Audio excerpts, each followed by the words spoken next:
تاریخ میں 3 ایسے تابوت اٹھے ہیں جو بڑے ہی مظلومیت کے تابوت ہیں، بلکہ میں ایک چوتھے تابوت کا بھی اضافہ کرنا چاہوں گا، سننا چاہیں گے وہ 4 تابوت کس کس کے ہیں؟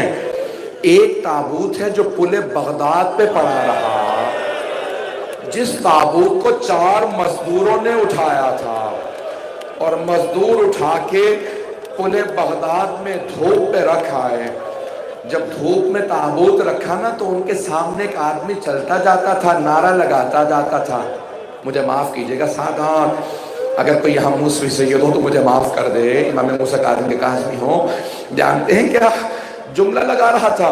اسے پیسے دے کے کہا تھا، زہر دینے والے نے کہا تھا کہ نعرہ لگا دینا، اس نے نعرہ لگایا، ماتا امام الرفضہ، رافضیوں کا امام مر گیا۔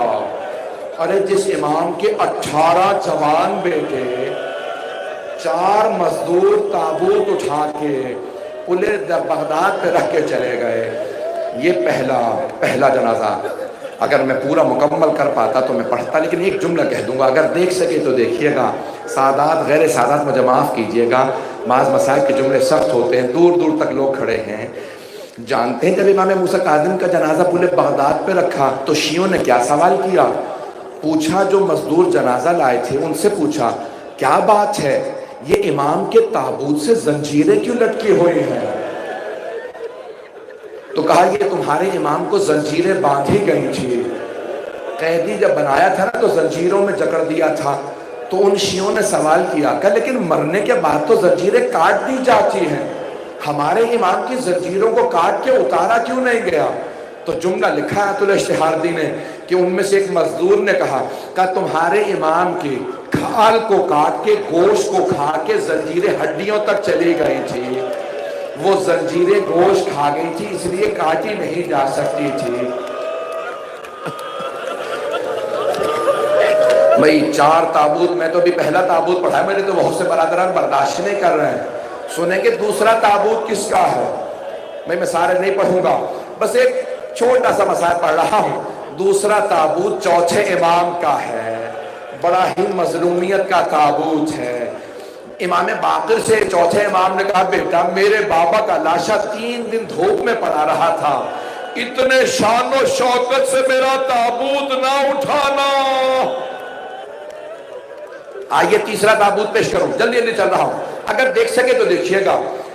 تیسرا تابوت شام کے زندان میں ایک چھوٹی سی بی بی کا ہے، نہ جانے تابوت ہے بھی یا نہیں، ایک بھائی نے ہاتھوں پہ چھوٹا سا لاشا اٹھا رکھا ہے زنجیروں کے ساتھ۔ اجرکم اللہ، اجرکم اللہ۔ آئیے بس بھئی جس تابوت کے لیے میں نے ساری تمہید باندھی ہے میرے ساتھ چلیں۔ مدینہ شہر ہے، رات کا وقت ہے، حسنین کریمین چھوٹے ہیں، باقی سب نامحرم ہیں۔ امیر المؤمنین نے آواز دی، اے میرے بھائی عقیل، اے سلمان، آؤ میرے ساتھ کاندھا دو، تابوت اٹھائیں۔ ساتھ میں ایک اور صحابی ہے، نام ہے ابو ذر، ایک جناب امیر کے بھتیجے ہیں عبداللہ ابن جعفر طیار۔ تابوت اٹھا، رات کا وقت تھا، ہاتھ جوڑ کے پیش کر رہا ہوں، رات کا وقت تھا، مولا نے خاموشی سے تابوت اٹھایا۔ شہادت میں کل پڑھوں گا، سب کل پڑھوں گا، صرف آج تابوت کے مسائل سن لیجئے۔ رات کا وقت تھا، مولا نے تابوت اٹھایا، کہا شور نہ کرنا، کوئی بلند آواز سے نہ روئے، سیدہ کی وصیت تھی، اے ابوالحسن مدینے والوں کو میرے جنازے میں نہ آنے دیجیے گا، انہوں نے مجھے بڑا ستایا ہے، میرے کسی نے گواہی قبول نہیں کی، انہیں میرے جنازے میں نہ آنے دیجیے گا۔ مولا نے کہا آہستہ دھیمی آواز میں رونا، تابوت اٹھاؤ، تابوت چلاؤ۔ ایک مرتبہ مولا نے کچھ ہی دور چل کے کہا تابوت روک دو، کہا بیٹا حسن تابوت کے پیچھے کسی کے چلنے کی آہٹ محسوس ہو رہی ہے، ذرا دیکھو کون ہے۔ مولا حسن نے کہا بابا زینب ہے۔ مولا نے کہا تابوت روکو، حسن زینب کو گھر چھوڑ کے آؤ، یہ تابوت آگے نہیں جائے گا جب تک زینب گھر نہ چلی جاؤ۔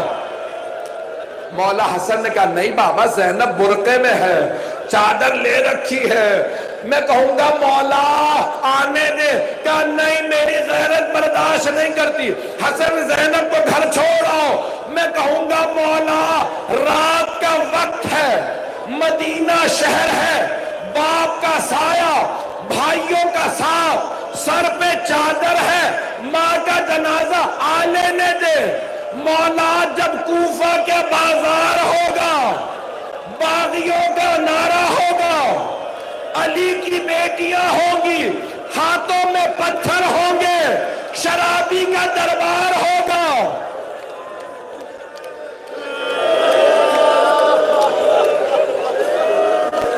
الا لعنت اللہ علی القوم الظالمین وَسَيَعْلَمُ الَّذِينَ ظَلَمُوا أَيَّ مُنْقَلَبٍ يَنْقَلِبُونَ